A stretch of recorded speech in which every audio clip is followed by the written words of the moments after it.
talking.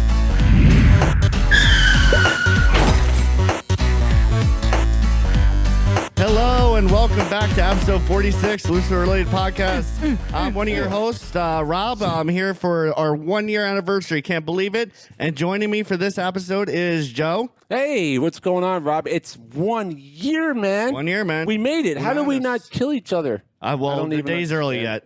We'll get into it. We'll have a throwdown right here on the freaking podcast studio. UFC! Definitely. Oh, we're going to get to UFC in a little bit, but to the left is my other broadcast host, Joey.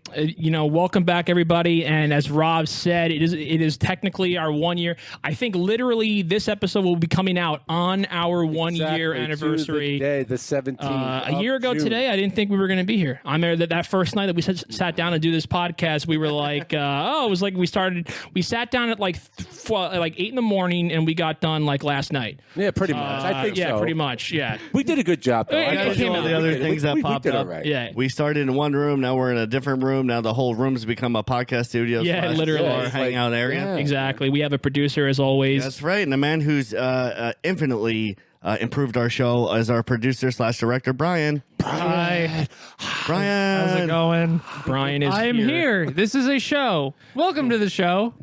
All facts. All facts, All Brian. You're on true. point. All of these things are true. Why is the I mean, fact man? that could be in and of itself just a whole weird sort of thing. Are we a show? Are we really a show? Is this all just All I know is that he's... your What does it imagination? mean? Well, he's I don't know. Everything's Is it a conspiracy? everything is a figment of my imagination. Conspiracy? Yeah, definitely. But Brian is my second brain. So we can Yeah. talk a whole conspiracy thing about that. That's a big story. I got an Ethernet adapter. Now I got Wi-Fi brain. There we Oh go. my God, that is your backup brain. I think he has firmly cemented himself as your primary. He has. Primary, yes. Yes. Probably has. Brain transplant. All right, Yeah. so I'm so excited to be here with you guys today. I hope that you all out there are as excited as we are because I think we got a friggin' awesome show today. Yeah. But before we get to the main meat and potatoes of the show, we're just going to go and do a quick news reel.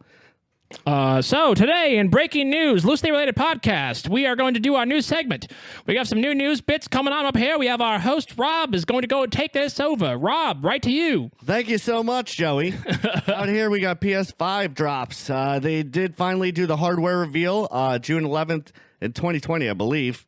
So they did the hardware drop. They showed what it looked like. It looks pretty futuristic. It does. It's definitely an iteration on previous years. You see, Yeah. they have this, and remote controls has the same look to it. Obviously, we haven't touched it yet. Right. I can't believe they don't give us access to these things as LRP. I thought as LRP we would not only get access, but I thought they were going to have us host the live reveal of the PS5. That's what I thought. I was heard gonna happen. rumors. Yeah. You guys didn't get a backstage pass? No, I mean apparently Dad got one, but he misplaced it underneath probably where he left his peanut butter jar for all after those Yeah. pickles. Just me then. Oh Caught my doing God. that. It I'm looks. still burping that pizza from last week, Brian. You know I'm what? It's still smelling it. yeah. Well, that's because it's still on your microphone. Yes. It's disgusting. Yep.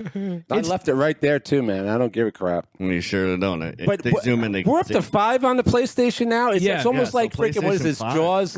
What is it like a Fast and Furious thing? How many are we going to catch? Is it going to catch up to Fast and Furious? They're We actually got gonna 5 of them come now. So technically, there's more than 5. So that's what's kind of like. Again, it's sort of like the Xbox did something similar. It really is like more than 5. I know. Really? I get because it. it's like kind of the Xbox had Well, I the guess Xbox, it's the in their Xbox hand. One, the Xbox 360, the Xbox 360, Well, no, Xbox is World also supposedly Edition, coming out the with a new Xbox 360, console hardware this year. Joseph Hassett, Super Loose Team exclusive. Edition. Yeah. Yeah. So now but no, I will think say, I think go ahead, Joe. I mean, obviously the PlayStation original, they had PS2, PS3, Right. and then the PS4. But then if you the PS4 comes around and like Xbox, they kind of changed their model. you're right. They had Pro. the PS4 Slim, Right, which, right, like right. that, You're right. it was Okay, so there was actually a little bit right. different. It had a better CPU, a better Right. hard It was drive. like 4.5 maybe. I guess? Yeah, exactly. And then PS4 Pro come out, which is Right. the one that we got, which is the first time they ever had 4K gaming available to play, and now the PS5. They didn't release the two things that you think most people probably wanted to know. The actual release date. Now, originally it was this year, but that's all up for speculation and debate now because of the coronavirus. So I don't know if that was delayed. Right. There's so many different camps. So people say, oh, it's probably ready long before. Yeah. So who knows? So that didn't come out. We don't know the actual date. And the other important factor, we don't know the price. Right. I assume based on going back to what you said, Joey, they do have two types that they have said for sure. Right. They'll be an all digital style because that seems to be the way game is going. But then you have a lot of holdouts, and I don't think it's a small amount of people who are they're hardcore collectors. They want the physical copies. My friend Rob is like that. Like he not only that, He doesn't even want the digital. So he definitely does not want the digital. He's going to want the one with the Blu-ray drive. Physical disc for sure, 100%. But not only that, it's good too because you can collect those too. Yes. We'll go into a whole other episode about. I'm into like thing. collecting shit right now. Like Antiques Road. So he's getting to that age where Antiques Roadshow is becoming his favorite. It really show. is. I mean, I don't watch it, but I'm telling you, man, I'm getting into that. Yeah. But go ahead. But so like he's one of those guys where for him it's like he goes to the point where it's like how like when the system comes out and then they'll start releasing get the PS5 Gears of War 6 edition, get the PS5 Last of Us 2 edition, right? And like the PlayStation itself will have like over. like designs on it with Last of Us Part 2. Like for example, my friend Rob actually as a surprise to my brother bought a PS4. Well, he actually bought the PS4 God of War edition. That's good. So it's actually all designed in God of War. The controllers of God of War. It's got all the symbols on it. Like so, like he's one of those guys. Like, it's a way to like wave your flag for your fandom. Hell yeah. So they didn't release those two big things. The actual system itself is predominantly just white and black down the center. It looks very alienish. It looks like it almost looks like a stormtrooper helmet that's really really really skinny. Like really skinny. Speaking of but like not the stormtrooper like the First Order and like the new ones. It looks like that kind of. Okay. Yeah. No, he has a good point. The controller is different. So the other thing is obviously PS4 did great. They're the most selling current console. And now then even Switch is overtaken about half the time as the Xbox. Yeah. But as far as that actual show, what I got excited about was they did show gameplay. I don't know about you guys, but that's all I really care about. Yeah, of course. Yeah. I don't care about 26 mega giga teraflops. No one knows what a teraflop is. I don't even know what the hell it is. To be honest. They don't even know what it is. More teraflop good. Sure. Do you really know what a teraflop is? Because I don't have. Do you actually know what it is? Teraflop is a word that we use to refer to the fact that we don't know what the hell the teraflop is. Teraflop is like that's a teraflop. Well, what's that? That's a teraflop. Teraflop. Isn't that like you don't know what some unit of measurements for some other smaller unit of measurement? It's like a parsec. It's like the Millennium Falcon. No, it's the fastest ship. It made the Kessel Run in 12 teraflops. There you go. It could have been. Yeah. So I mean, I'm sure there'll be huge, PlayStation fans getting hyped for this. Yeah. So again, no price was put out. They did have a digital version, which you think will be less, and then the hard. I believe they think that the hard version is going to be somewhere in the vicinity of $499. Yeah, that's. I know that's what I had heard. $499. I mean, that's steep entry. Don't get me wrong, and well, that's what the Xbox One X debuted at was $499. Was that what it was? Yeah. If you just wait, I never owned the X. If you just wait 3 months after the release, it'll be $120. Maybe about 6 months. I would say about 6 months to a year. Probably it's like. So it's like if you wait 30 days, it drops to Facebook Marketplace. Go to Facebook Marketplace. You can get everything you need to get. But last question before we move on: anybody going to be first day buyers of this? So me personally, probably not. I have the PS4, and the one thing that they did confirm, and this is something that was kind of cool, and that I think kind of like cemented the fact that I'm not going to buy it, is that PS4 and PS5 is going to be intergenerational play. Correct. You will be able to play with Joey. people on PS5 on your PS4. It's the first time that Sony's ever done this. And what did they give it time? Like a year? I believe they said it's going to take about a year. They said 2021, but by fall of 2021, you will be able to, like, if I'm playing Call of Duty on my PS4, I can play with my friend on PS5. That's pretty awesome. So they're taking after the Xbox system. So they'll be releasing Xbox actually Xbox doesn't even do that, actually. I'm sorry. What? Did they? I thought they did Xbox does have. It's not Xbox certain itself. Games, maybe? It's certain publishers that Microsoft or Sony will allow for cross-platform. Certain games can, like, remember with Halo, because that was my favorite game. Right, you might have some cross-platform and Xbox. Joe, I think you own one, right? You can also play it on computers. Yes, so that's something a little bit different. That absolutely is a thing. What I think they're talking about here is they're talking about like for the first time ever, you can all right. So like for example, with an Xbox 360, you cannot play with anybody on an Xbox One or an Xbox One X, right? Xbox One X essentially is an Xbox One. It's the same. It's the same thing. What they're saying is, in PlayStation's entire history, like you can't be on a PS3 playing with somebody on a PS4. Now you can be on a PS4 Pro and be playing with your friend on a PS5. So to me personally, I also have said before, I'm a PC gamer personally. I have a nice PC, so I'm definitely not going to buy the PS5. The PS4 Pro I love to death. It's amazing. The 4K graphics on that are just out of this world. Do you think that the fact that they're allowing that to happen, the cross-platform between the two things, 4 and 5, is actually, like you said, you don't need 5. Right.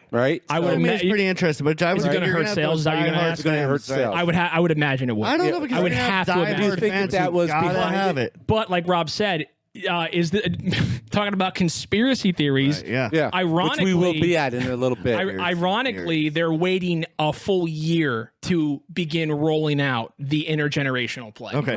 Now with that intergenerational play, does that mean, okay, so like the new Spider-Man game, will that release for both 4 and 5? That will release for both 4 and 5. Okay. All their games will release for both 4 awesome. and 5. Yeah. Brian's giving me some eyeballs. We better move on with news. We're getting pushed along here. So the other thing I want to mention, and obviously we're staying with the theme here, but that's the Nintendo Switch right now. Everybody knows I love the Switch squad out there. Shout out to Georgie and Stephanie and all the people playing Animal Crossing. But right now is the summer sale for the Switch, and it's insane. There's over, I think, 1,000 games that have sweet deals. And now normally there's a lot of third party. Nintendo has finally gotten around to making better relationships with the third party and making it enticing, unlike the Wii U and some of their previous games where they were staunchly against it, and it really wrecked the system. It's like if you wanted to love Nintendo, you also had to own another system to play everything else you want to play, like the show, MLB. There's no great sports games on Nintendo Switch, with maybe the exception of like a Mario Tennis Aces or something. Yeah. But the thing about this, and the only reason I'm mentioning it, we'll move on pretty quickly here, is there's their first party games, and this never happens with Nintendo. Yeah. Even those are good discounts. They're all always $60 games. For instance, Mario Brothers U Deluxe, with all the extra add-ons and stuff, was a release for Wii U, but like it didn't do that well. It wasn't a commercial success. It's still $59.99. Do you really want to pay that? I mean, it's a little bit of an older game, but it is a Mario mainline game. $41.99. Super Mario Party, $59.99, $41.99. Yeah, that's about right. Yeah. Dragon Quest 11 Echoes of an Elusive Age. They made 11 of those Dragon Quest? And they're going to make that's what I'm talking about. They're working on 12 already. You can go on. And that's only the Nintendo primaries. Ubisoft is doing it. EA is doing it. Team 17, another publisher, doing it. They're the ones who make Ukulele, My Time in Porsche. So that's the name of the eShop. Is the name of a website that you can digital get, site where you buy their game. You can actually buy. It's like Steam for PC, basically, or like exactly. Microsoft Store. You know, it's like so good right now. So if you have any inclination, you own a Nintendo Switch. These sales are good through the 16th, so I'm telling you, jump on it now. I've never seen sales as good ever. So I think what we're going to do is now we're going to take a quick break, and then we'll go into our main segment. We'll go into our main news, segment. Newsman. All right. Do your little And that's our news today. Stay tuned for more from the Loosely Related Podcast. Hey, welcome back to Loosely Related Studios, where we have our podcast going, as you know. Just real quick before we get into our meat and potatoes today. Is that what we're doing? Yeah, I think so. I think technically, if a microphone's in front of your mouth, you're automatically a podcast. Even if you're singing, doesn't matter. Even if it has peanut butter on it from a pizza. Yeah, I did last week. Yeah, sure. Especially then. Yeah. So I just want to mention real quick, make sure you're following us on Spotify, the iTunes, the Google Play Music, on Twitter at LRPodcast, all right, without the D, LRPodcast, and looselyrelatedpodcast at gmail.com to enter all your angry emails for Joe's slanderous accusations several months ago about Star Wars. Loosely_related on Instagram. Oh, yes. And a special shout out also, we're trying to do, fill those days with content. I know a lot of you guys are stuck at home, and our boy Brian now here has been on the Twitch hitting it up, and I think currently he is playing Last of Us, which is hard as shit. It's a ridiculously hard game. So check that out. Brian, when are you going to do that? Tuesday? Tuesday is when I'm going to be doing another part. I might not finish the game, but I'm going to be playing through it nonetheless. There you go. And what time can they catch you on Twitch on Tuesday? On Tuesday, it's usually around 7 to 8, but this Tuesday I might be starting earlier. I will announce on Instagram probably a couple days before when I'm going to be streaming. All right. Okay, so check that out. Again, that's loosely underscore related. At twitch.tv. Twitch.tv. And then also a little shout out for early Father's Day gift. Father's Day is June 21st. It is. I know most women don't care, but it is there. Just 2 days prior to that, we talked last week news. We're going to have Loosely Related 2 coming out. No. Yeah. Loosely Related 2. Nope. Starring Vin Diesel. Yeah. He's desperate. We're going to have Joey streaming on Friday. Is that right? So yeah, so Friday, June 19th, as we alluded to last week, The Last of Us Part 2 comes out. I am obsessed with The Last of Us 1, played through it twice, love that game, one of my all-time favorite games of all time, but looking so forward to this release. And so probably at around 7 o'clock on Friday, I'm going to start the game. We'll see how far we get, because as Brian said, the first one was insanely hard, and the second one I'm sure is harder, but what I will say just very briefly, the reviews are out. It is being lauded as one of the best games of all time. Wow. This one, it's like a 9.6 on Metacritic. Yeah, which is like it's which is pretty like good its name. which is like 80. Like, the gonna thing be is like Metacritic is like a compilation of like 80 reviews. So if you get a 9.6 on that, like or a 96, whatever the hell it is. Yeah. It's a conspiracy. I'm definitely looking forward to it. I'm going to definitely purchase it day 1 too, but I'll also be watching Joey stream it. Yeah. So I can see what it looks like when I tune can't into get past somewhere. Yeah. All right, so check that out. Please check out Twitch. Brian's done some great horror shows. Unicorn and I did a Luigi's Mansion 3 last Sunday. Shout it out if you like it. Switch Squad, and then Joey on Early Father's Day gift on Friday. That'll be June 19th. Mm-hmm. But without further ado, I think we're going to get into what we've been talking about but not talking about. Yeah, we haven't gotten to it. It's taking forever. And that is conspiracy theories. Dramatic music, cue it. That's it. All right, awesome. Yeah. So I don't know how somebody wouldn't know what a conspiracy theory is, but all I'm going to do is quickly let you know what Webster Merriam has to say about it, and give you a little Webster's idea. Merriam, that's the podcast. They're the They Webster's Merriam They're podcast. killing us. Yeah, they're pretty good. Webster Merriam podcast. Don't we crazy diction? Don't we follow them on Instagram? We do. Should. We do. Well, they follow us because Yes. we're that. They want to fix That's us. how it is. Exactly. They're reaching out like we're. Please let us help. need Let us help. help. Yes. We Can't need listen help. to you any longer. It's like, yeah. Okay, so the noun conspiracy theory, plural noun conspiracy theories, is a belief that some covert but influential organization is responsible for a circumstance and or an event. Also, a theory that explains an event or set of circumstances as the result of a secret plot by usually powerful conspirators. Meaning loose related podcast. Correct. We Exclusively. We can't tell people that. Keyword We on basically powerful. do everything. You know, like the Illuminati. Yeah, we're the Illuminati. I'll just say this: we're the Illuminati's favorite podcast. We're the Illuma Yesi. I feel like we are because it's so not well known at That's all. what I'm saying. Like we're literally must in a be basement. secret. Like that's the whole thing. Oh, they're in a basement somewhere controlling the world. Like, yeah, well, you're not wrong. Coronavirus conspiracy. There's a lot of We're going to coronavirus. be talking about it for years to come, and we're going to be involved in that I'm somehow. sure we'll touch on it. I didn't want to do too much of that today. I just want to lay the groundwork because I find the human condition infinitely interesting to me. Yeah. Of course. It's part of what I do even as a nurse. Right. It's just investigating people's responses to illnesses. And not that I'm saying this is an illness, but you know who you are out there. Sometimes if you're Some of you might be getting carried away with it. listen, if you're a space is fake, yeah, that's an illness. Sorry, you have an illness. Space Flat is Earth. fake is definitely an illness. I don't want to be controversial, but flat Earth, really? Yeah, really? Yeah, Okay, we're not but- going there. No, we're not.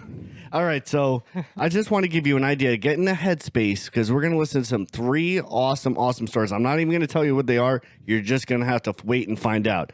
But to set the tone, I'm going to let you know just a little bit of the condition or the traits that many people share who tend to believe in these type of events. Science, the facts. Science, right. Yeah. Sometimes there's reasons behind loosely why people facts. believe them. They have legitimate reasons. Yeah, But we'll see. No, and I think that's actually part of it. We're going to learn about that.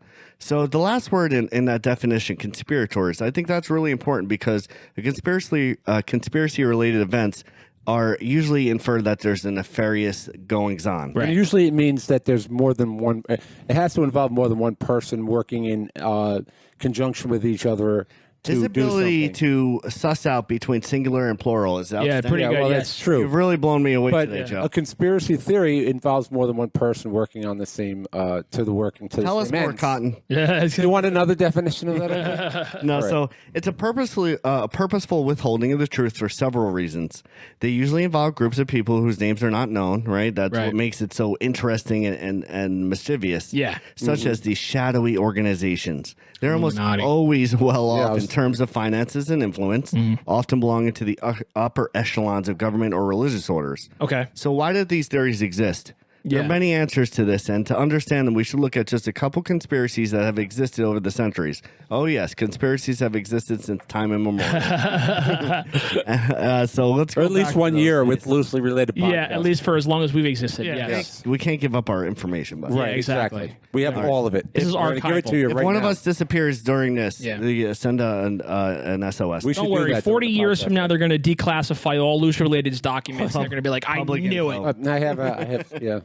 All right, so going to one example, Jesus and Mary Magdalene might have been married, or so says the Gospel of Philip. Right. Sure, it's the basic plot of the Da Vinci Code, but it does find its basis in I writings was from gonna the do the Da Gnostic Vinci. Gospels, which were discovered in 1945, and whose authenticity religious experts still dispute to today. Right. In the Gospel of Philip, Mary Magdalene, who's referred as Jesus, I know I'm going to mess this up. God, you really are baiting me on this. I didn't know you were going to do this, and you're right. I really would like to comment on but this. you're going to have to hold it. Hold your tongue, man. Bite your tongue. So bite Mary it. Magdalene was known as Jesus Keononos, which is a Greek term for companion or partner, and is depicted as being closer to Jesus than the other apostles. Mm-hmm. In the exchange between Peter and Mary, he admits to her that the Savior loved you above all other women, quote unquote.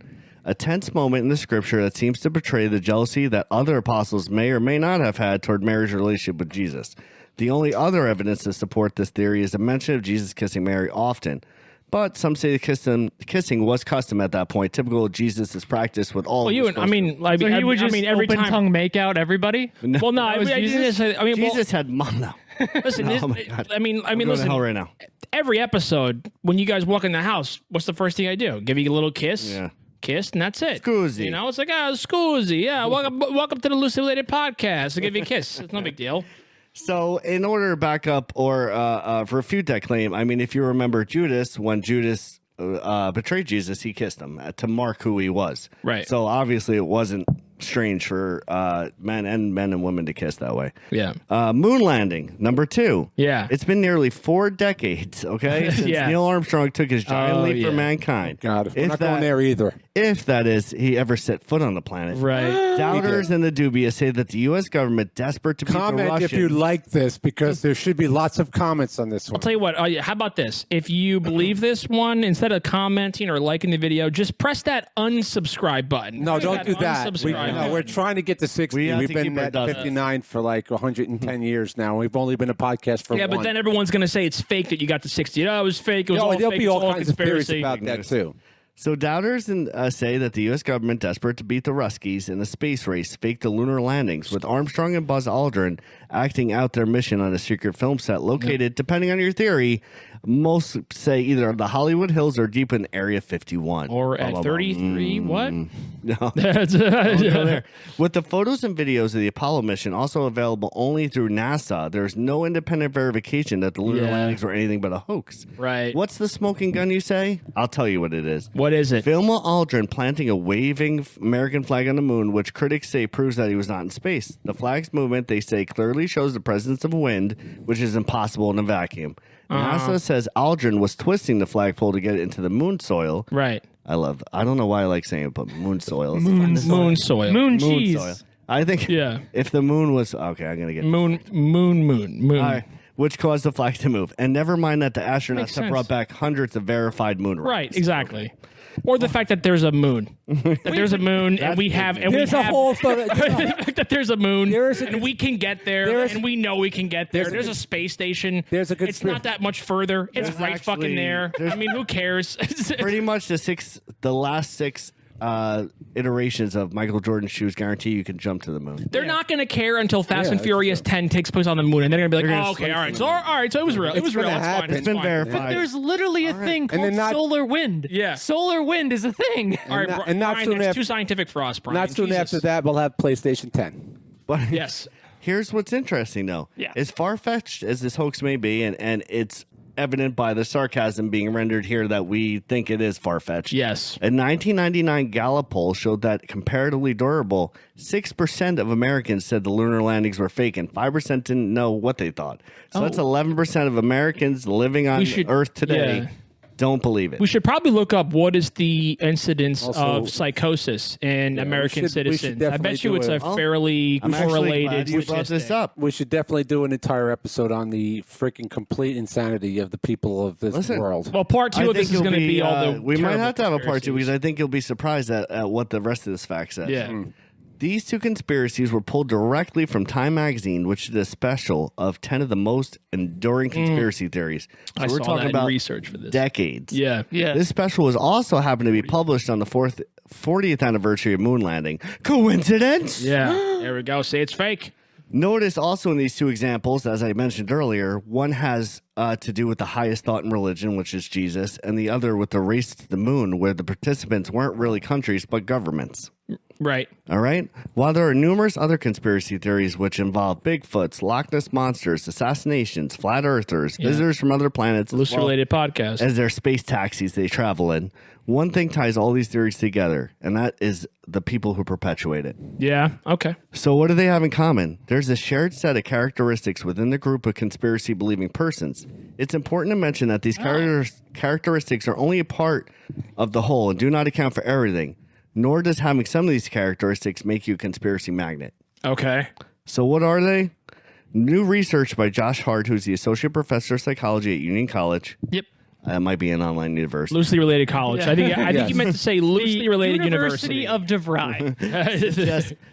Are you interested in VCR repair and hallucinations? Yes, exactly. Suggests that people with certain personality traits and cognitive styles are more likely to believe in conspiracy theories. Yeah. The research was recently published in the Journal of Individual Differences. By the way, just so you know, these are actually well-documented studies, and although they're not the highest of unbiased studies, they're pretty quality. I believe they probably are. I mean, listen, I know personally a few people that believe conspiracy theories, and I would say just from when we talked about like this episode and you mentioned this, I thought about these 3 friends of mine, and they know who they are. And I started thinking, I was like, they all do kind of have similar characteristics, like similar personality traits. Okay. Yeah, and some of them are actually pretty interesting and, dare I say, nefarious. These people tend to be, as Mr. Hart, the associate professor, would say, they tend to be suspicious, untrusting, eccentric, needing to feel special, with a tendency to regard the world as an inherently dangerous place. Hart. Yeah.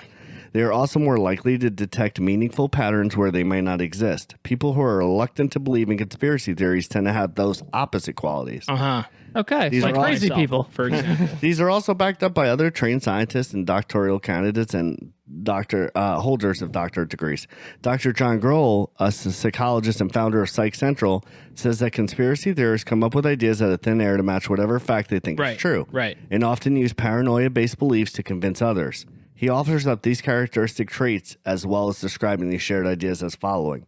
Personality traits such as openness to experience, distrust, low agreeability, and Machiavellianism are associated with... What is Machiavellian? Because the other day you said like I think you had said it to me, and I was like, "What is Machiavellian?" Type of razor. Instead of Quattro, it has Cinco and Seis blade. Yes, gotcha. Now, Machiavellianism comes from the field of personality psychology, and it's a trait centered on interpersonal manipulation, on emotional coldness, and indifference to morality. Damn. It is also well associated with narcissism, Yeah. which is the excessive interest or admiration in oneself. Wow.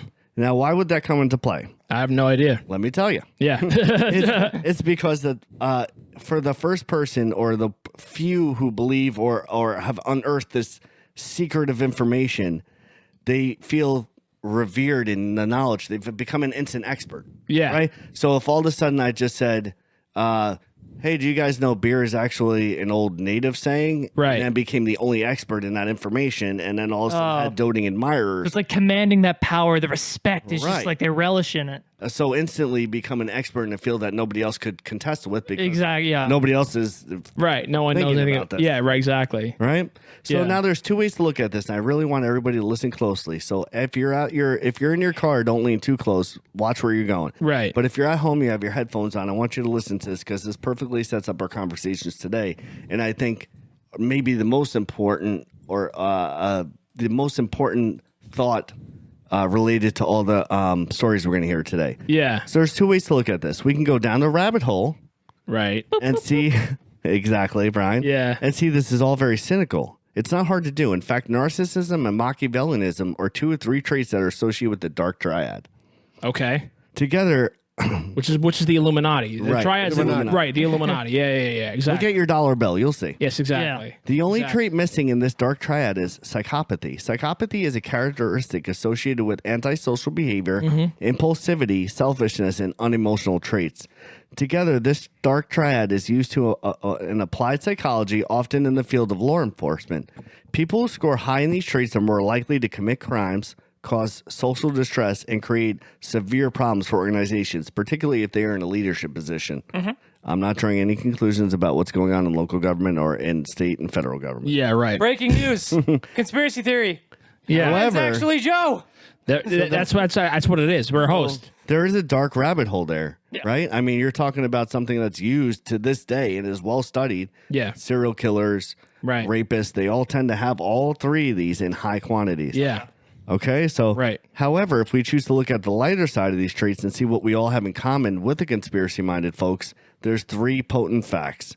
No one likes the feeling that something awful is beyond their control. For instance, people see a mass shooting, and it's so hard to understand. We need something to make it feel right to us that we're in control, right? So it seems unreasonable saying it in slow motion here and thinking about it cognitively. Yeah. However, it's not uncommon at all to think that there's something more behind it, because it gives us a sense of reason, even though we don't understand that reason. Right. It's better than thinking it's otherwise incomprehensible. Yeah, that is something terrible too. Like, I mean, we're not going to get into this conspiracy in general, but the 9/11 conspiracy, a lot of people I think just can't believe that. They can't believe that one country of an entire people would hate us so much that they would do something that devastating. And then so they have to rationalize it by saying, well, the government's done bad things in the past. Why wouldn't they do this? Right. And it's, So what's even more horrifying is the fact that there would be no meaning behind it, I feel like, for some people. Right, exactly. So making that meaning, even again, not really well understood or not backed up by fact, is still comforting. And that's common through all people. You don't have to be psycho to think that. Right. 2, additionally, it is good and totally natural to be skeptical of information you were given by somebody you didn't know. Imagine it's a defense mechanism for your own safety. What would happen if you acted on and thought everything you were ever told was true? Yeah, right. Without consequence. Exactly. All right. Yeah. And 3, finally, most polls show, and again, reputable polls will attach them to the link in description, all that. Yeah. Most polls show, including that Gallo 99 poll, between 1/4 and half of all Americans believe in something that would be considered a conspiracy, even if only one. Half, that makes sense. I believe that. And if you're talking about half of all Americans, you're talking about millions and millions and millions. You're talking about 107 million people. A lot of people. Yeah. Okay. I believe it. Yeah. So given this information, so as we sit and listen to today's story, I want you to keep an open mind and reflect on what's being said. Yeah. More importantly than what is being said is, what does that say about you and your beliefs? Welcome to Loosely Related Podcast Conspiracy Theory.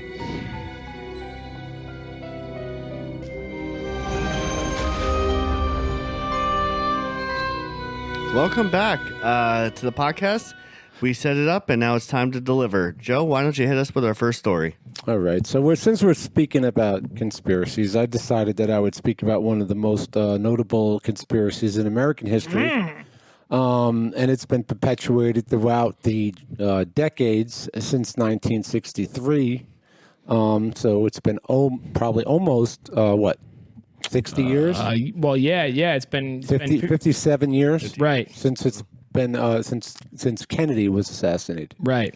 And it was always one of the ones that I was always most fascinated with, because there's a lot of things surrounding the story of the JFK assassination in Dallas.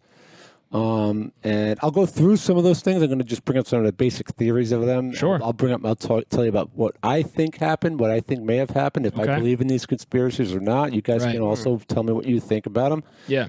But I think it's one of the most talked about ones. I think it's probably the most famous. I think in American history, at least in American history, I think it's probably the most famous conspiracy theory. I think you could almost make the argument that you could say that maybe it even possibly started conspiracy theories because of just how much that was surrounding it that no one really knew about. Yeah, news media had kind of taken off the ground in the early '60s, and it was kind of like news media was still kind of a thing, and that's really what a lot of conspiracies surrounded was like news media and the press. And the fact that the government's involved in all of that, and there's supposed document, all this information, you don't really know about it. And there's a lot of things out there. There's movies about it. There's books about it. There's all kinds of things out there that YouTube videos, all kinds of documentaries about it that I've watched. I've gone over it. I've always been fascinated with it. Yeah.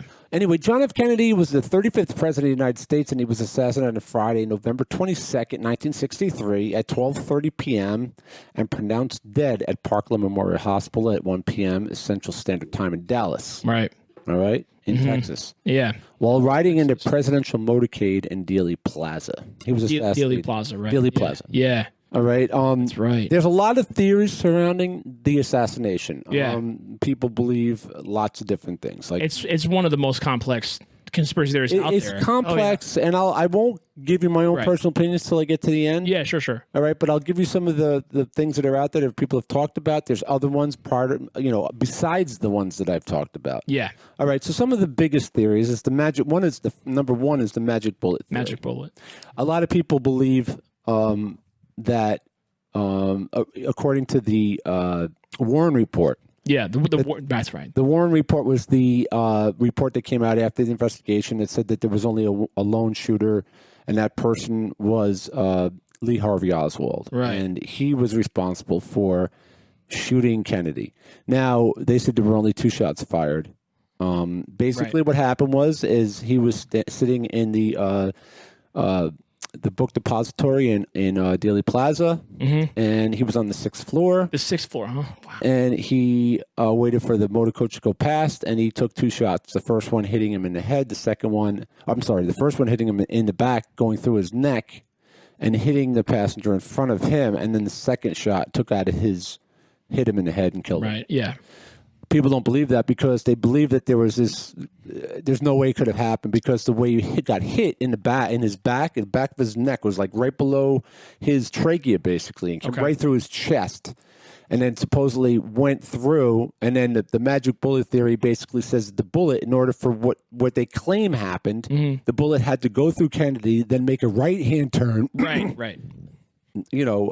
Going upwards, and then making another right-hand turn, going again straight. Who was to go into second person? Governor of Texas. Yes, the governor of Texas was sitting there. I should have looked that up. It's all good. Yeah, but anyway, hit it. They're saying there's no way that could have happened. There had to be a second shot fired separately to hit the governor and missed Kennedy and went into the governor. And then there was another shot that missed supposedly. So they're saying there's 3 shots fired. Right, 3 shots fired. Yeah. Governor Connolly. Governor Connolly. Yes. Connolly, yeah.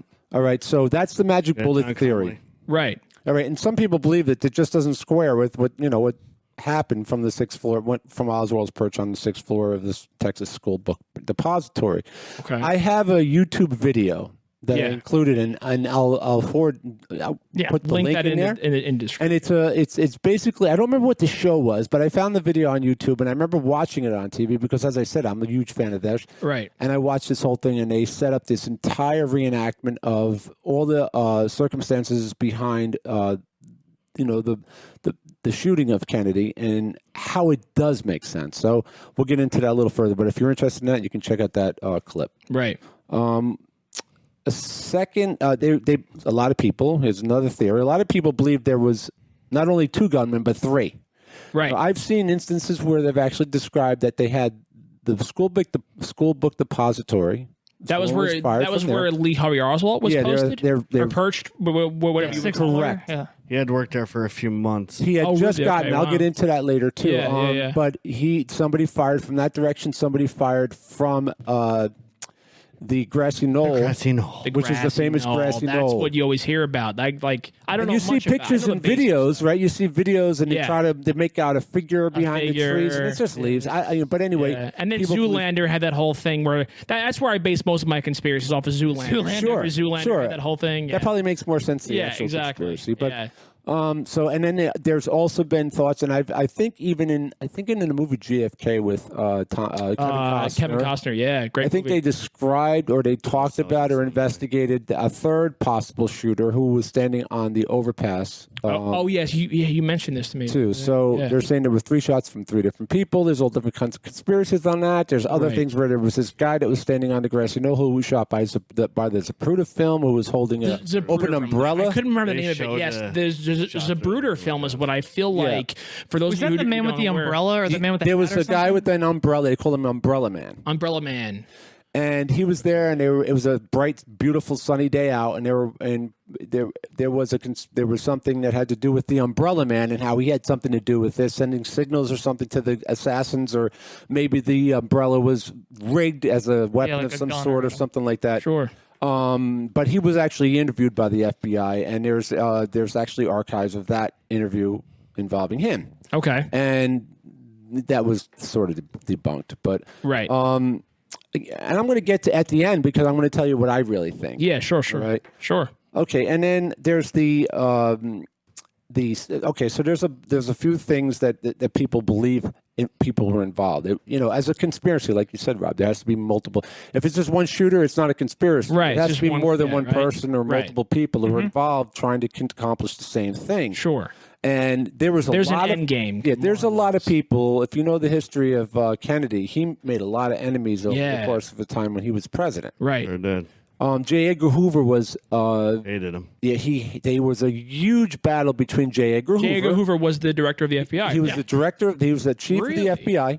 And Robert F. Kennedy was He was the Attorney General. Attorney General of the United States at the time under his brother John. Right. And he was after the mob. Right. Okay. And he was also after J. Edgar Hoover because J. Edgar Hoover at the time, really, he was hugely powerful in the government, like even probably more powerful than even the president was. Yeah. Because he had all the inside information on everybody. He had all the stuff. He had controlled everything.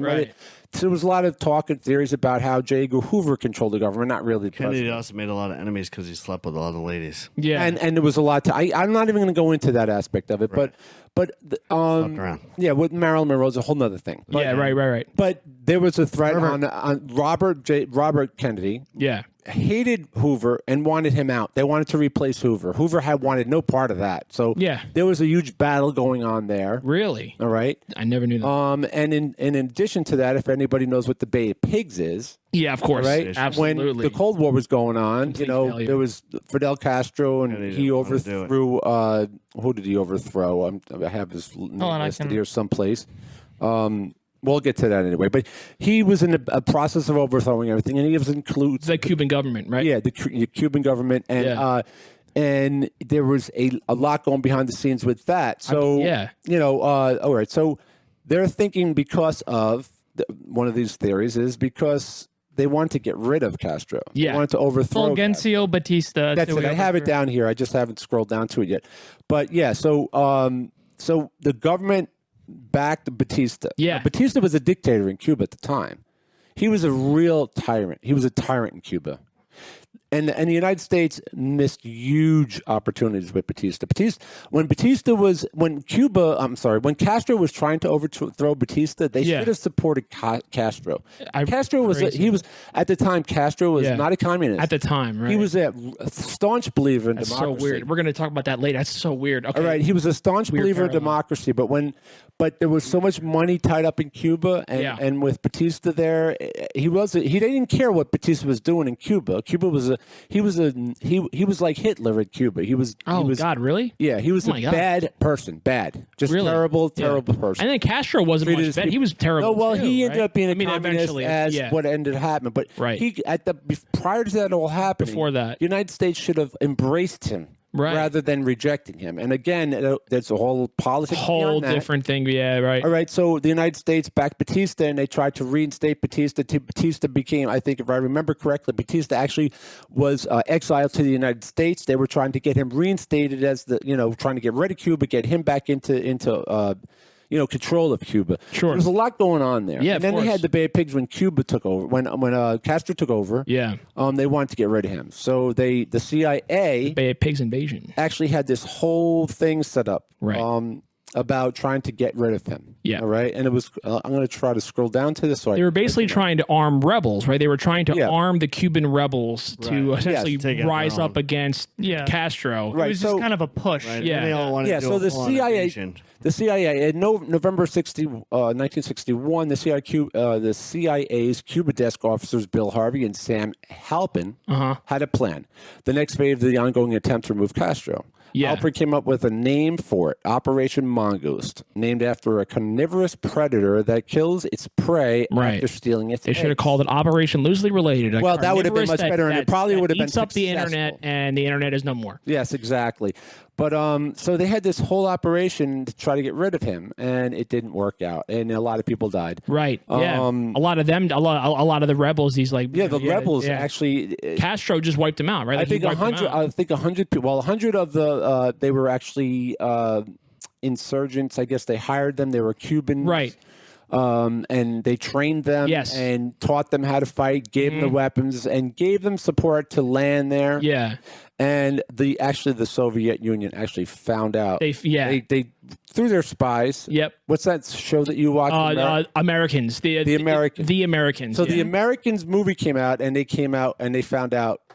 You know what I'm saying? Yeah. But yeah, so there were spies that found out, and Soviet found out that this whole thing was happening, and they let Castro know about it, and he was well prepared for them. And they also armed him, no? Oh, yeah, they they did. They provided him with all Yes, kinds they of did. stuff. The yeah. Soviets actually sent 40,000 Russian troops. 40,000? Yes. 1,300 field pieces and 700 anti-aircraft guns, 350 tanks, and 150 What? fighters to Oh, Cuba. I to did protect not Cuba. know any of that. Holy So when the United crap. States, when the trained insurgents came, the Cuban, Oh, my God. I can't remember the name of it, but when they showed up at the island, they were devastated. They were ready for it. They were were wiped coming. out. They were wiped out. They were wiped out. 100 of them were killed, and 1,100 were captured. Yeah.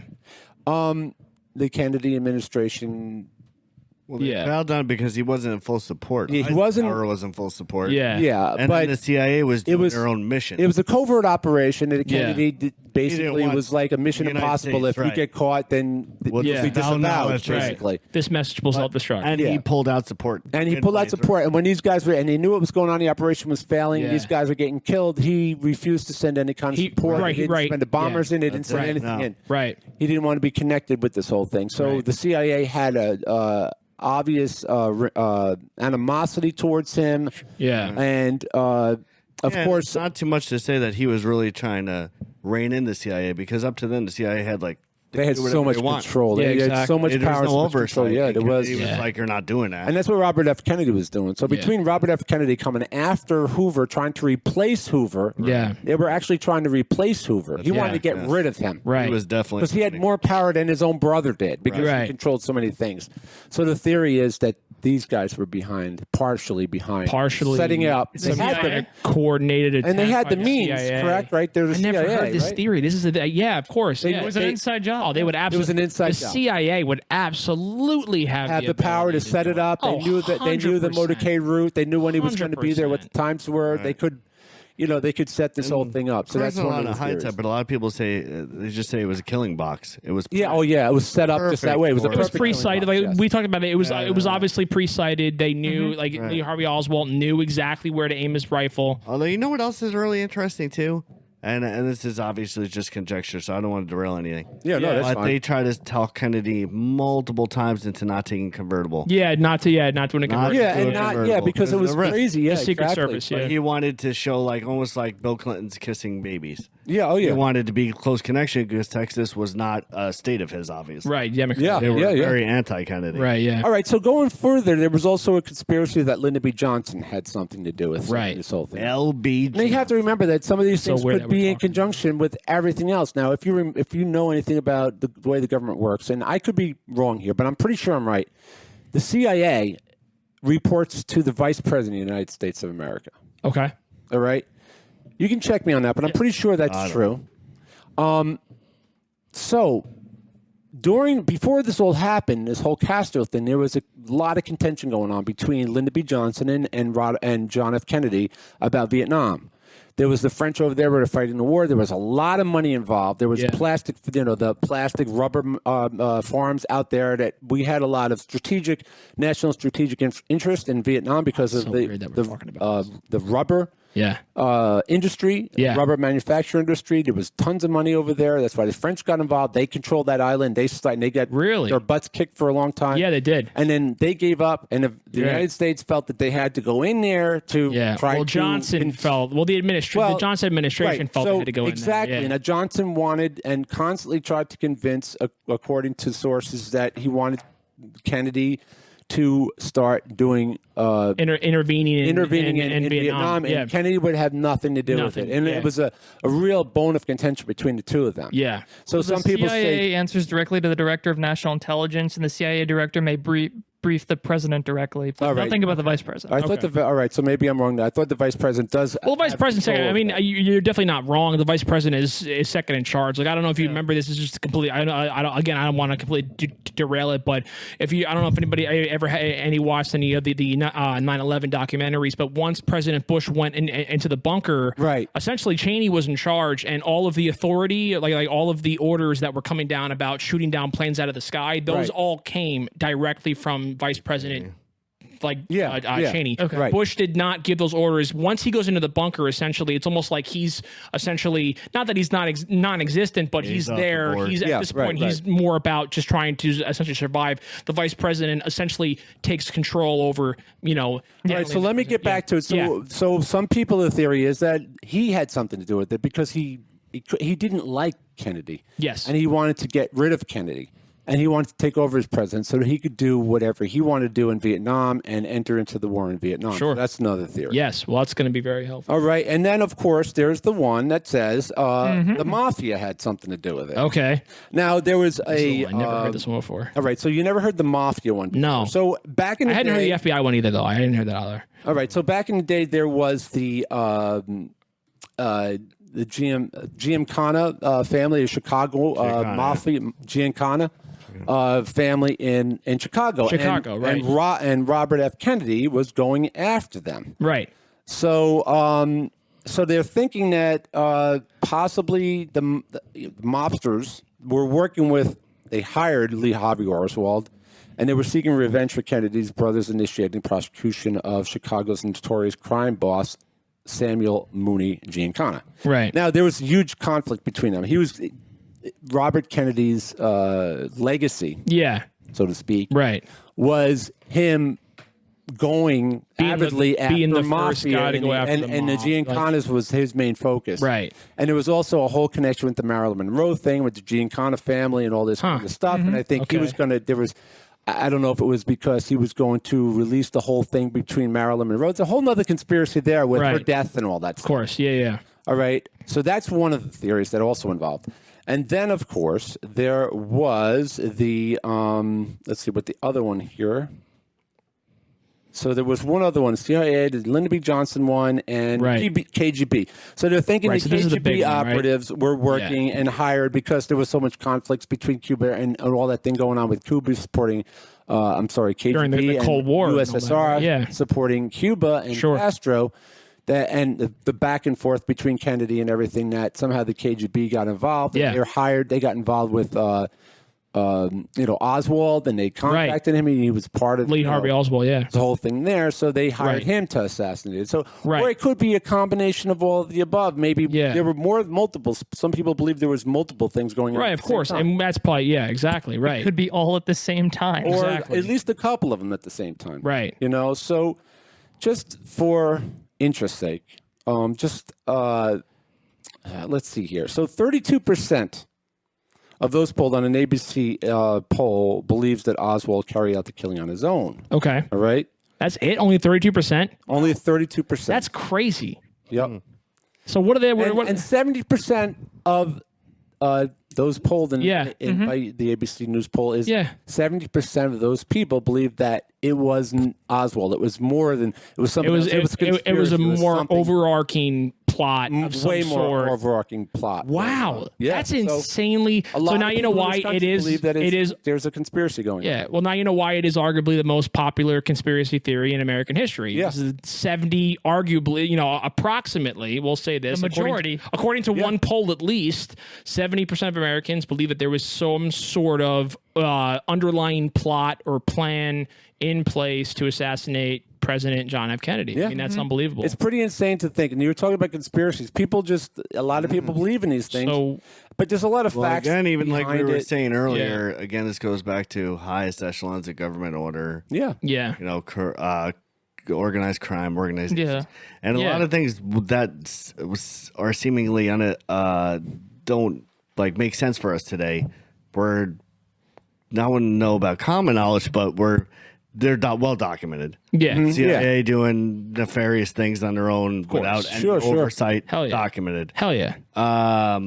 Secret Service going out partying the night Yeah. before. Strippers and all that. Yeah. Yeah. 2:30 in the Lap morning dances. when they had to get up at 5 in the Yeah. morning to yeah. do this. There's so Well much documented. more to it. There's so Yeah. many different things. So to talk the other about. thing that's really interesting, going back to what you were saying too, Joe, is Jack Ruby had ties to organized crime. Oh yeah. Well, Yeah. at least Strip according to a lot of clubs. the things, sure, he was and, involved with them. and somehow he walks right into a Dallas police station basement with a 38, And walks shoots right up Lee to Harvey him and Oswald. shoots him before we can ever hear Oswald's point of view. Oswald's actual So I'm going to take. argument. Yeah, I mean, there's theories within theories with this thing. Yeah. There's so many different stories, but I digress. I'm not going to go too much into it. There's so much we could talk about on that. We could have. It could literally be a we could have four-part yeah, episode. we literally with that. could. Yeah. I'm going to go into some of the known facts about Lee Harvey Oswald and the whole situation with him. Yeah. All right, and this was taken from a History.com article that I found on the internet. History.com's the shit. Yeah. Okay, so he was born in New Orleans in 1939. His father died of a heart attack 2 months before he was born. Yeah. All right, so he never knew his dad. After living off and on in orphanages as a boy, he moved with his mother to New York at the age of 12, where he was sent as youth to a detention center for truancy. Jesus. All right. It was during this time that he became interested in socialism. And after moving back to New Orleans, Oswald joined the Marines in 1956, where he earned a sharpshooter qualification and discovered Marxism. A lot of people don't. Oh yeah. Okay. All right. So that's interesting because it sort of connects him to being able to do the shooting. Right. Right. Some people say it wasn't good enough, but Exactly. But Right. apparently within that realm, that's well within the shot range. Yeah. Right. Exactly. Right, exactly. In 1959, he defected to the Soviet Union, and for two and a half years. In 1962, he returned to Texas with his Soviet his wife wife. and his young daughter. 1 year later, Oswald purchased a gun by mail, a rifle with a telescopic sight, and a .38 revolver. In 1963, which is the year I was born, but Yeah. that was like 0063. Yeah. 0063. It was. Yeah. It was BC. 63 BC. Yeah, so Yeah. in That's 19 Yeah. he was denied passage to Cuba and the USSR. All right, so he went to go back to USSR. Okay, so he lived there for a little while, and Yeah. he left and came back, but they didn't want him either. Yeah. Nobody wanted me. They didn't want this guy. They boring. Yeah. Get out. Boring. Sucks. So he went to Mexico. He's weird to at try to go parties. to Cuba to try to get a visa to go back to the USSR. He wanted to Mexico. Wanted to go from Mexico to Cuba, and then from Cuba back to the USSR. But Okay. he was blocked on that. He was blocked. Okay. All right. All right. Okay. So, and then in '63, Oswald was denied passage to Cuba and the USSR. During a trip to Mexico, he returned to Texas and started a job at the Texas School Book Depository. Oh. Okay. Okay. There you go. All right. So, just as an interesting thing, he was there at that time. He worked there, and I'm just going to go basically into what I believe happened here. I don't believe in the conspiracy theory. I think it was a one-shooter. Okay. Okay. All right. I believe it was one shooter. Okay. I don't believe it was Lee Harvey Oswald. Oh, there we go. Wow. I honestly don't. Oh, you don't believe it was Lee? Oh, wait. So you don't believe it was Lee I Harvey? don't believe Wow. that it was Lee Harvey Oswald, which means that I guess I could believe in a conspiracy because I think one of these other nefarious organizations had something to do with the assassination of Kennedy, whether it was Cuba, whether it was the CIA, or whether it was the mafia. Yeah.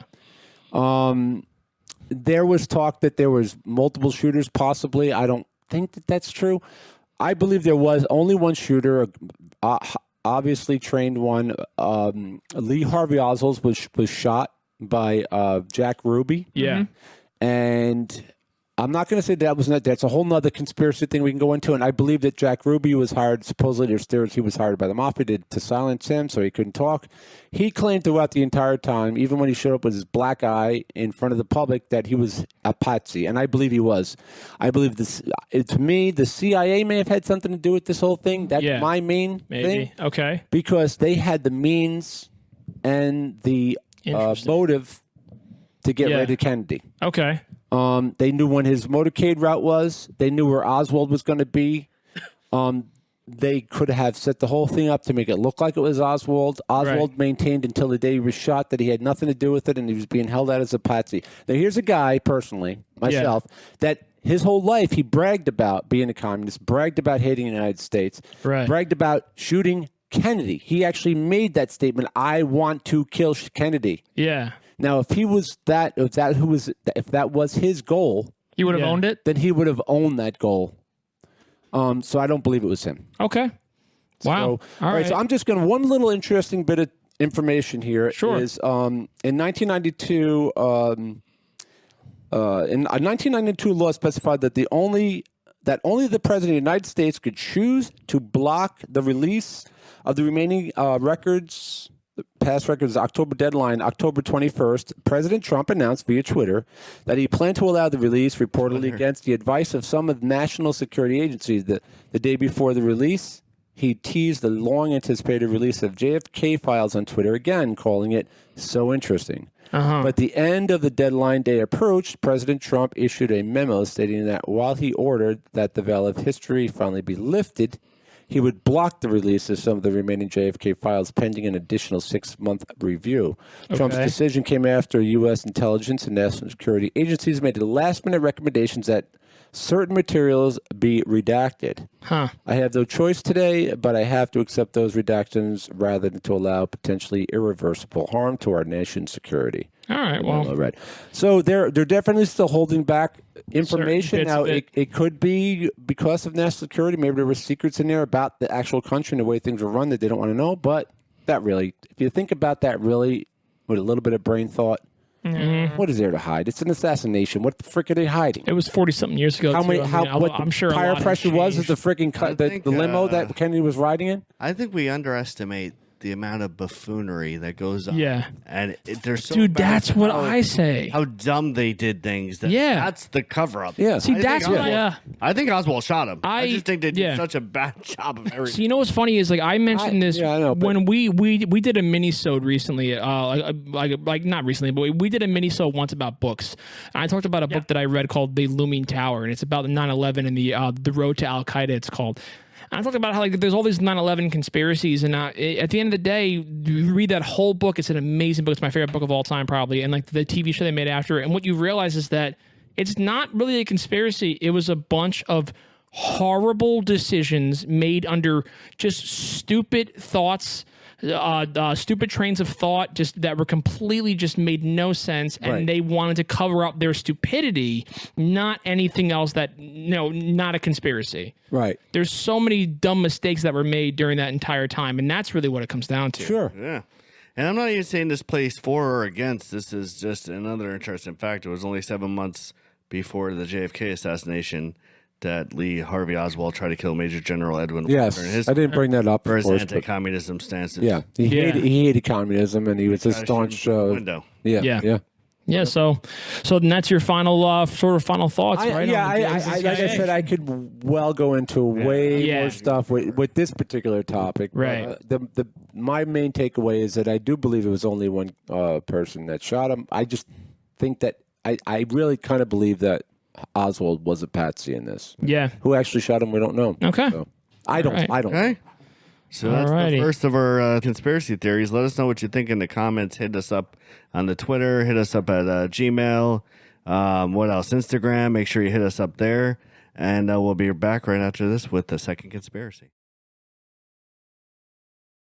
And we're back again. Thanks for sticking with us. Again, this is our 1-year anniversary. Thank you so much for being with us all year. I hope you enjoy what we do, and like, comment, subscribe. But without further ado, Joey, hit us up with our next conspiracy. So, it's kind of poignant and kind of perfect that you talked about that. And we didn't even really plan this in advance. We were kind of deciding what conspiracies we all wanted to do. Mm-hmm. And, you kind of chose that. You spoke a lot about different things that I'm going to be referencing in this. And more specifically, you spoke a lot about the Johnson administration, Lyndon B. Johnson and all of that.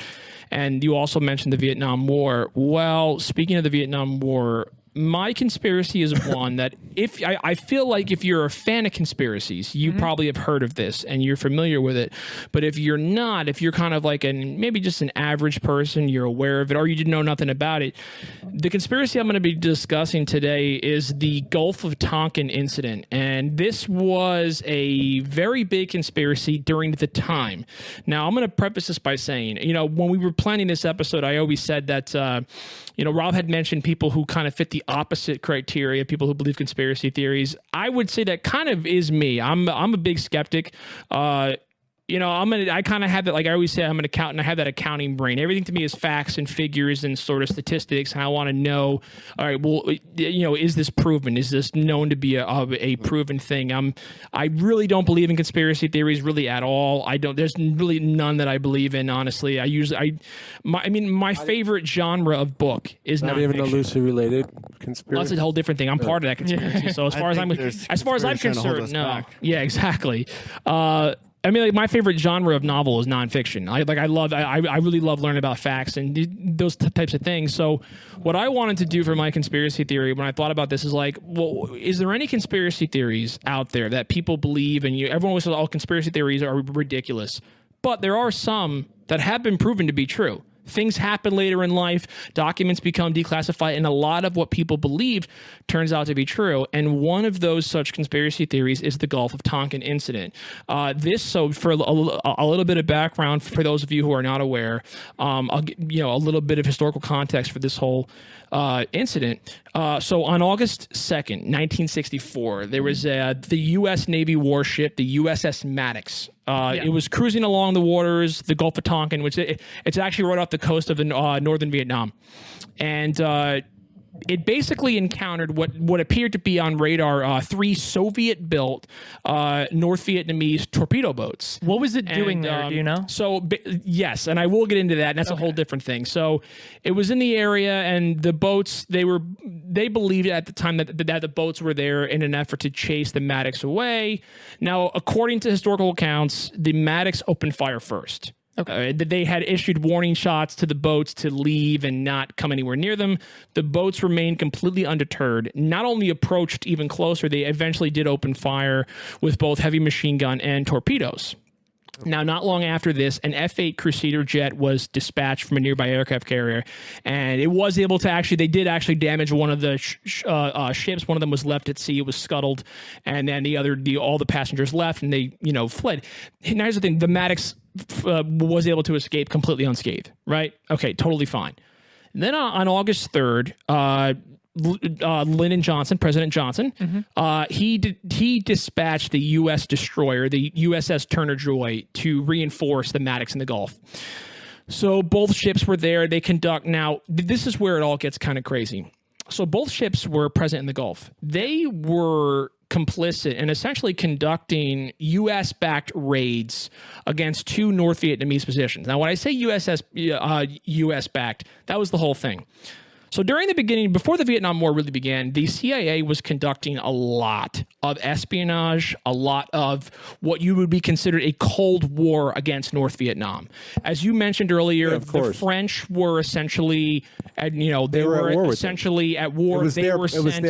South Vietnam was the French territory, or whatever. It was their colony, and then North Vietnam was Ho Chi Minh, and that's what you were talking about. The whole crazy. Well, no, that's a whole different thing. But the whole thing. But what's so shocking about about French. when you were Ho Chi talking Minh went against Ho Chi Minh winning, and what was so funny, not funny, but what you had mentioned earlier about Fidel Castro. That's another missed opportunity. About backing Fidel Castro. Ho Chi Minh was essentially at first he loved America he loved democracy. And if you watch Ken Burns' documentary on Netflix, actually it's a great documentary. It's like a 6-part documentary. They talk about it in there. Is that and available now, the U.S. It's available. Yeah, it's actually one of the most watched. It's like always one of the most watched pieces of content on Netflix. It's always up there. You have to remind me. That's interesting. And they talk about Ho Chi Minh was actually very devout to not devout, but he was a very big fan of America. Yes. But we had chosen to back the French, and the French wanted complete control over Vietnam, and then they backed Ho Chi Minh had nowhere else to go, so he went to the Soviet Union. He went to the needed to the support, Russians so and he China, he and I went believe to China as well, right?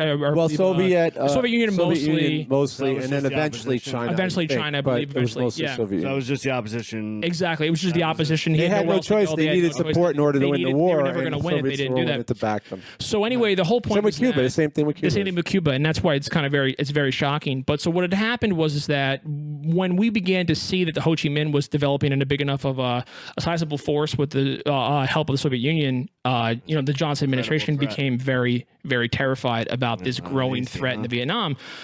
So the CIA began conducting raids, and they say U.S.-backed raids, and they essentially trained what they called, Vietnam commandos. Right. But in reality, Insurgents, I think they call them, right? Insurgents, but there is that's what they are, but that's not there what they're is called, right. evidence that there were U.S. commandos there. Now they were considered contractors because they were in the military, and then they would essentially retire, but they're really not retired, and they would be CIA contractors who would actually lead some of these raids. Some of these are not all of them, but a few of these raids were led by CIA U.S. contractors And leading Jason these Bourne. raids. And this is going back to the Vietnam War. This is where it all kind of started. But yeah, so the CIA was essentially, through the use of contractors, essentially conducting what they consider to be espionage missions. And they all kind of started. So the idea was really this, and this is what there actually was an actual plan. So basically, so South Vietnam themselves, and this was the CIA under the guise of the South Vietnamese government began.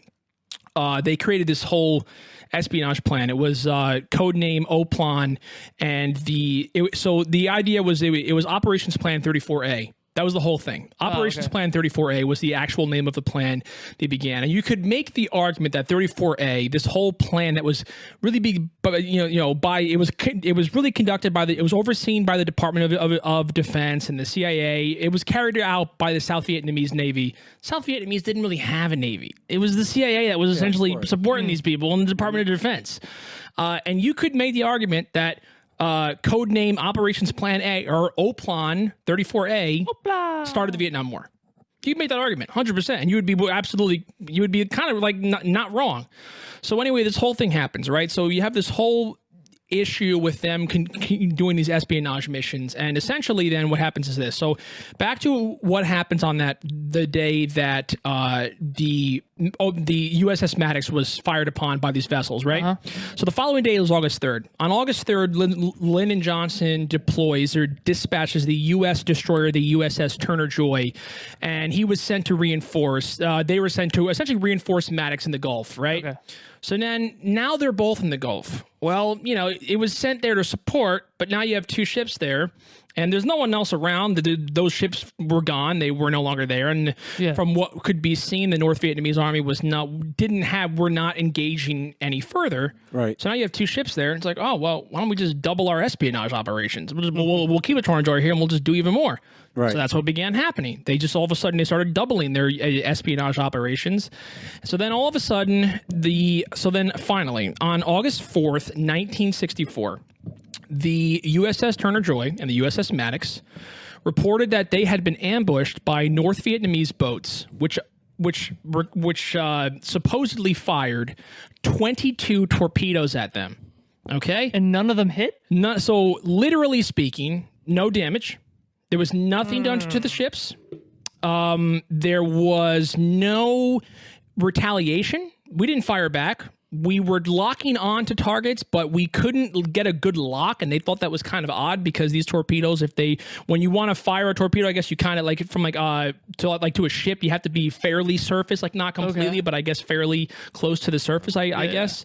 So you would have been able to target them, no problem, right? Whatever. So now how much of that is actually true? Do you think that they actually happen, or do you think they just fabricated that? Just well, now that's basically sort of the whole thing. Right. So now essentially what that night, basically, Lyndon Johnson basically subsequently ordered airstrikes that were conducted against different North Vietnamese boat bases and one oil depot, right? So now later that evening, okay, in a televised address to the nation, Lyndon Johnson requested from Congress a resolution.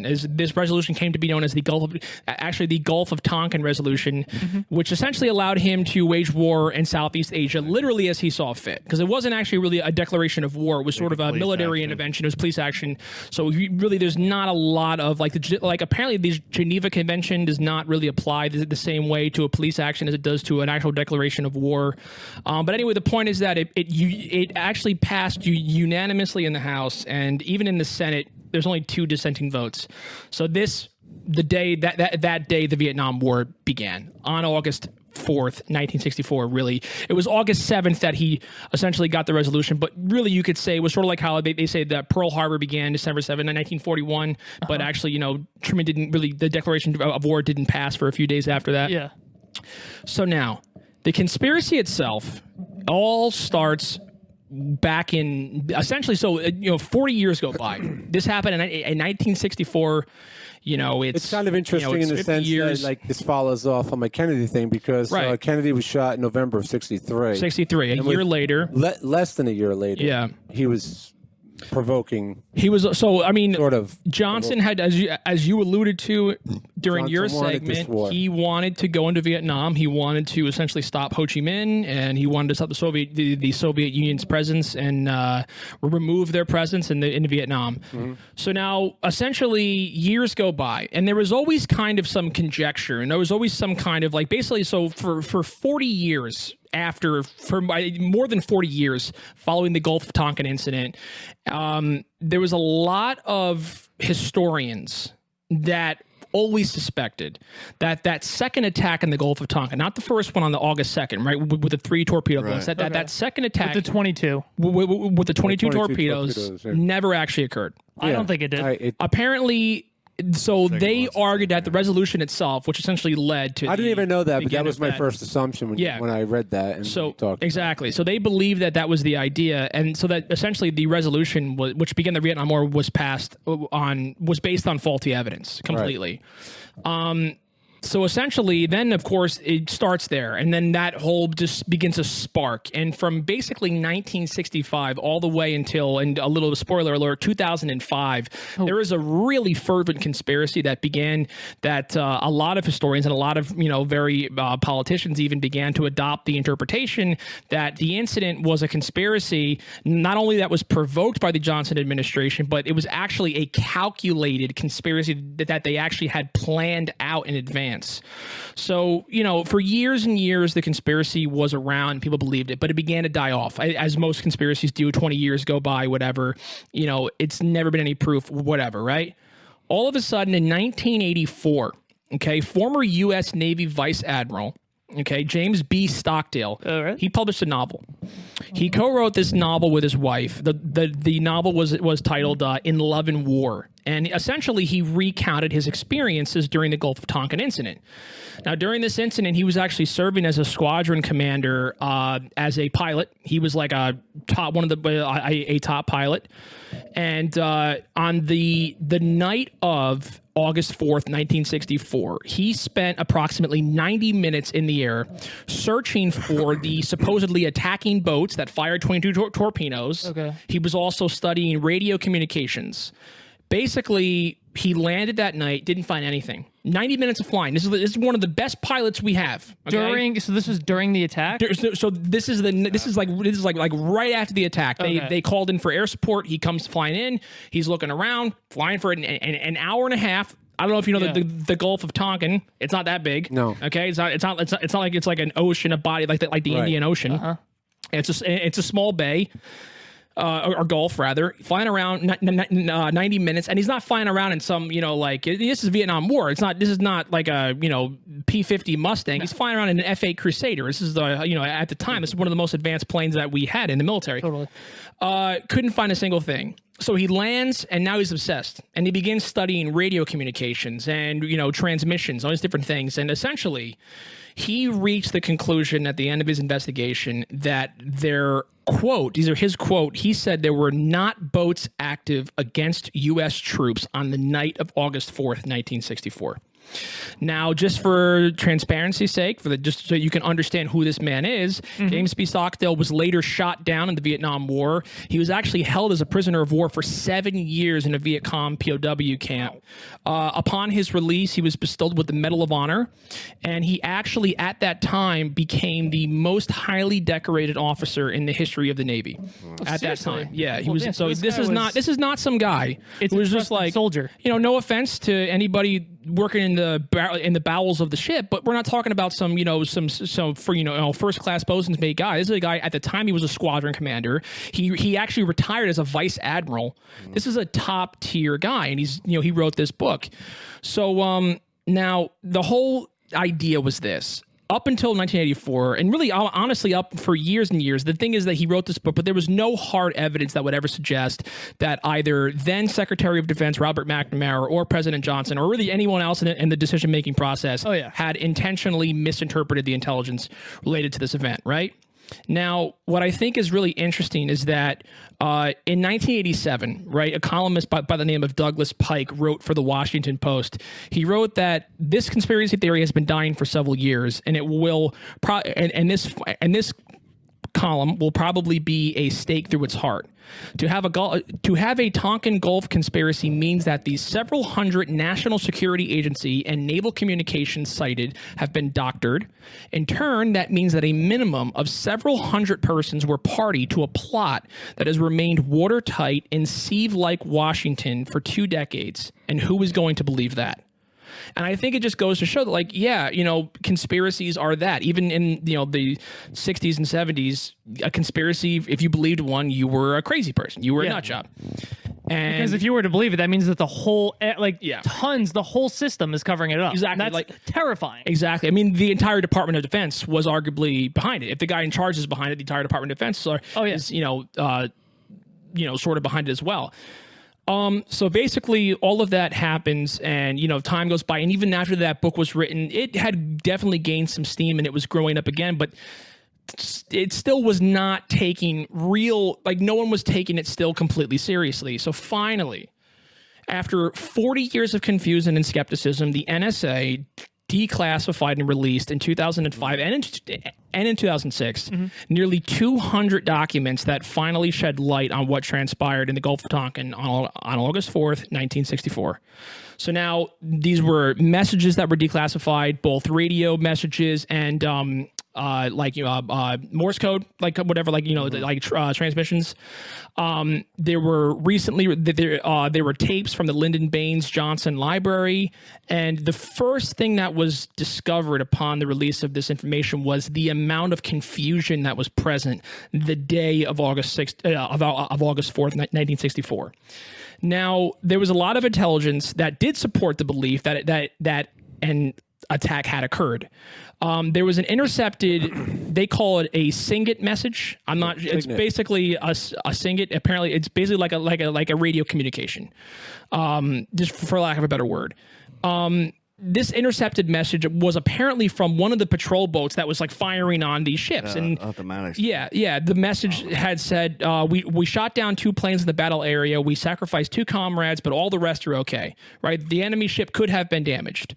However, amid all the confusion going about the attack, there was so much confusion that, literally speaking, that one communique, that one transmission, became the Department of Defense's their smoking gun. They based their entire case around this one communique. That's incredibly cryptic and vague. Exactly. So essentially, there was an Air Force lieutenant who was also at the time he was the director of the Joint Staff. He received a phone call and like literally the guy said like, well, I think this intercepted message is the best thing we have so far. So basically, Secretary of Defense Robert McNamara at the time, he was the one who essentially put the final stamp, the seal of approval on it, and he was the one who essentially just considered, all right, well, as far as I'm concerned, that's it. That is 100% authentic. That is conclusive proof. I'm bringing this to the president. And that's basically what happened. So there was all these insane things, a lot of these like revealing documents showed a lot of stuff. One of the people who did it there was an NSA historian who he conducted a comprehensive analysis of all of the records that were released, all of those radio transmissions. Mm-hmm. And he did conclude that there definitely was an attack on August 2nd. There was an attack on August 2nd, okay. But from what he could see from the radio transmissions, the information in the area, satellite, communications, everything, the attack on August 4th did not happen. Despite claims to the contrary by President Johnson and Secretary McNamara, according to this man, he asserted that faulty signal intelligences became the vital evidence of a second attack. Just for the record, Joey, SIGINT stands for signal intelligence. Signal intelligence. Okay, perfect. There you go. So now this is where I think it gets really crazy. So now that was, like I said, the only piece of evidence that they used, right? Now they got a lot of other SIGINT messages that they intercepted. A lot. Okay. So how do you interpret a SIGINT message? So I guess the idea... Well, here it is. SIGINT is an intelligence derived from electronic signals and systems used by foreign targets such as communication systems, radars, and weapon systems. Yes. So are they reliable? Window of our nation into foreign adversaries' capabilities, actions, and intentions. It could be. I mean, a radar between one ship and another could be vastly different. Yeah. Yeah. So that's what I'm saying is like, could it have been misinterpreted and it was completely saying something different else? I think that's probably what happened. I mean, it could have been interpreted incorrectly. It could be misled or I don't know, man. All I know is that basically this historian Robert J. Well, to me, it doesn't make sense because what does the SIGINT have anything to do with the ship reporting being attacked with 22 torpedoes on August 4th of that day? Exactly. Something's not right there. Right. Exactly. So that report is either a falsified report or it actually happened, one or the other. So either the ship's lying or the friggin' government's lying. So now the idea was that too. Now one of the things that I think was very and this is where the whole lie comes in. There was a ship that was attacked on August 2nd of 1964. Right, but it wasn't. It was not on It was not on the 4th. The 4th. Right. However, the way that it was used in the report, it made it seem as though this ship was the ship that attacked it on the 4th. Right. But it was not. Mm-hmm. Now there was in this report about 90% of the intercepted SIGINT messages actually provided conflicting accounts to what the Department of Defense was saying. They stated opposite accounts. Things like, for example, messages relating to ships being entirely docked in a different harbor. All kinds of messages about how all is quiet. Like all those different types of things. All of these messages, not a single one of them was found in Robert McNamara's report to President Johnson. Additionally, there were forwarded messages that contained severe analytic errors, unexplained translation changes, and the conjunction of two messages into one overall translation.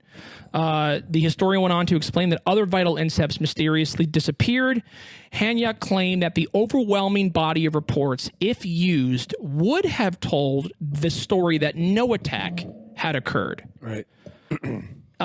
So that was kind of the whole thing. And then basically, I think the real crux of what this whole crazy conspiracy was proven when all these documents were released in 2006 was that it was essentially discovered that Secretary McNamara at the time did intentionally mislead Congress and the public about his knowledge of and the nature of the 34A operations, which is like those are the espionage operations, which were not sanctioned by Congress. Those would have surely been perceived as the actual cause for the August 2nd attack and the apparent attack on the 4th.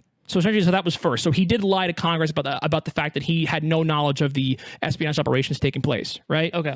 Now, on August 6th, Robert McNamara was called before a joint session of the Senate Foreign Relations and Armed Services Committee to testify about the incident. Now, McNamara at the time eluded the questioning of Senator Wayne Morse when he was asked specifically whether the 34 operations may have provoked the North Vietnamese response. McNamara instead declared that our Navy played absolutely no part in, was not associated with, was not aware of any South Vietnamese actions if there were any. That is just an outright lie. They literally found CIA documents that were declassified about sending contractors over to South Vietnam to train essentially their commandos. And like basically, it was actually somewhat similar to what happened in Guatemala when we sent down, former special forces to train the death squads that were down in Guatemala during the Sandinistas. So essentially, it's a really the whole thing. I think the real conclusion was that a lot of historians, people who read these documents, they believed and they have asserted since that Secretary Robert McNamara knew full well that the 34A attacks had probably provoked the August 2nd attacks on the Maddox. Actually, and there's an audio tape that was released from the Johnson Library that was declassified in December of 2005, where he admitted to the president the morning after the attacks that the two events were almost certainly connected. Wasn't the ship the sunk audio in this tape? instance? That ship that's was there any incidents of a ship being sunk? I thought there was something also with that attack. I mean, unless it's something else that I'm thinking. You might be thinking of the Operation Northwoods attack. Because Operation Northwoods, that was during also the Bay of Pigs invasion, all that. In this case, no. They were like the Maddox. There was nothing happened. Nothing even damaged. There wasn't even damage. All right. So on the 2nd of no damage August, there was machine gun fire supposedly taken And on torpedoes. by. On the second. On the second, yeah. It was like but it they wasn't fired a few. that was all right. So that was. It was just those 3 patrol boats that were in the air. And then on the 4th, there was supposedly 22 torpedoes 22 shot. torpedoes, not a single one. They must be the worst torpedo operators. So in the now entire that face you of the planet can't because convince me shoot that not a single one 22 hit. Yeah. torpedoes are fired at Yes. ships or ship, and none of them hit. So now that's So they really, would literally either say, we're going to fire 22 torpedoes across your bow, Yes. usually only do one. right. That doesn't make sense. Exactly. And so then now I think that they was the whole gave thing. Lyndon B. Johnson the plausible deniability. It's very possible. with regards to what was going on. I think He you're probably right. Eventually ordered something be done, and you have full autonomy. That's what to do happened. What you want. Because he ordered airstrikes immediately Right. after that. He ordered airstrikes on, based on the evidence he received from the Department of Defense, and Robert McNamara gave With the him this underlying evidence. and- objective is to get us involved in this work because we want to take Right. these people out.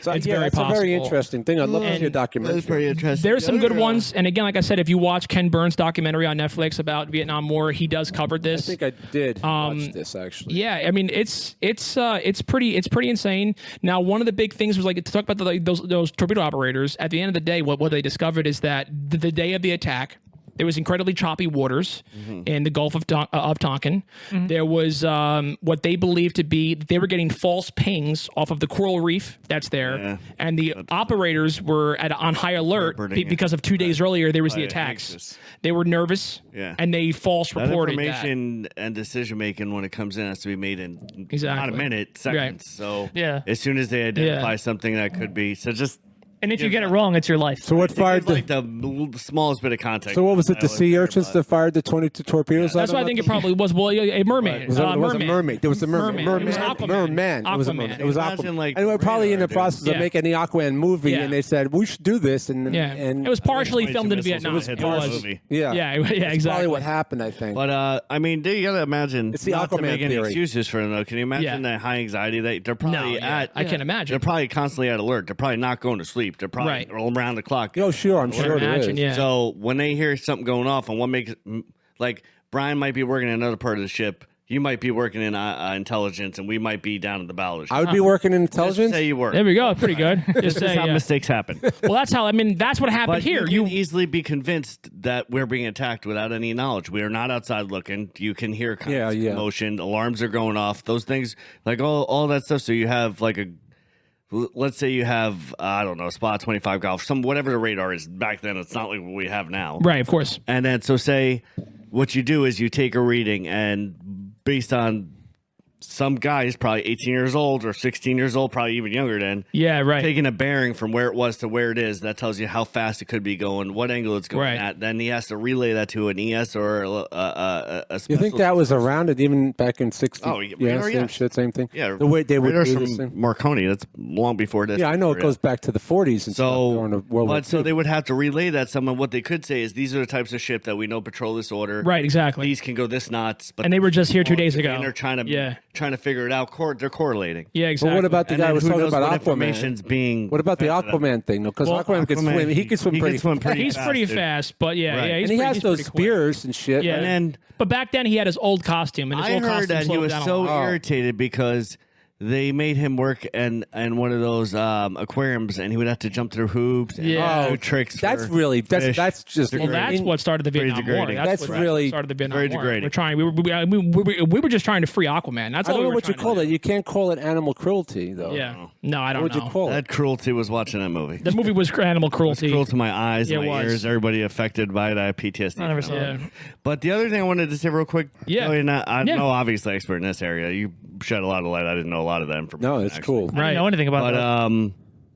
from what I understand, they were also purposely antagonizing the North Vietnamese by Yeah. going within their 12-mile Yeah, proximity Yes. Yes. Yeah. and not recognizing that. Yeah. That's they true. called it international waters. Right. Yes, There were- exactly. And there was a disagreement on what that international waters things were between the Vietnam. They claimed it was this, and we claimed it was that, and Yeah. That still yeah. goes on. That still goes on today. Yeah. Yeah. There. It's the whole Just thing. like is little crazy. things not answering back to the radio, even though Yeah. you're both supposed to be on That's the what international. exactly, and like that goes back to a lot of it is conspiracy, but a lot of it is stupidity. I mean, it started with maybe just a couple mistakes made by these guys under duress or whatever, Right. And then you maybe it's very possible. And again, for me personally, we do know certain things. As a skeptic myself, I will stick to the things that have been confirmed. And to me, it does appear that Robert McNamara saw an opportunity to help his administration Push his agenda. Sure. push their agenda, and they capitalized on a mistake that was made by two sonar operators, and they essentially then I led could totally see to something like that. inadvertently led to the death of Or 50,000 American soldiers maybe, and right. millions of Vietnamese citizens. Instead of correcting something, they just let it perpetuate itself. Right. But Yeah. Exactly. But, And it was, that was again, the great underlying information, thing. man. I'm sure if you dig in deeper than that, it all has to go back to money. It's all Yeah. money. It's money. power. Money, Well, there greed, was, like power. you said, there was all those different things in Vietnam. There's a they lot of had, which industry that I they were wasn't even sure. And protecting. I'm sure that was part of it, Yeah. what you talked about during your sure. conspiracy segment. Yeah. So while you guys were all listening to this out there, I wonder what side of that spectrum you fall on.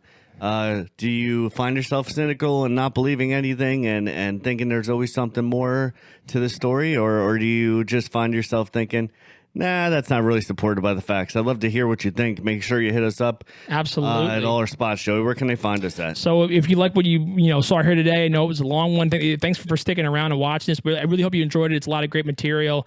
If you want to let us know what you guys thought, what conspiracies you guys love, you can always shop us a line on our Instagram at loosely_related, at Twitter on LRPodcast. That's POCASTS. You can drop us a line on Facebook. Our email is looselyrelatedpodcast@gmail.com, and you can listen to us wherever you get your podcast, and you can watch us on YouTube. Make sure to like and subscribe. Thank you guys so much. Thank you, Joe, Joey, and Brian for a great year. Thank you, guys. Yes. Yeah, Big time. I appreciate 1 year working with you guys. Like we say in the Bronx, we hate to flat leave you, but it's time to kick rocks. Bye. Peace out. Guys.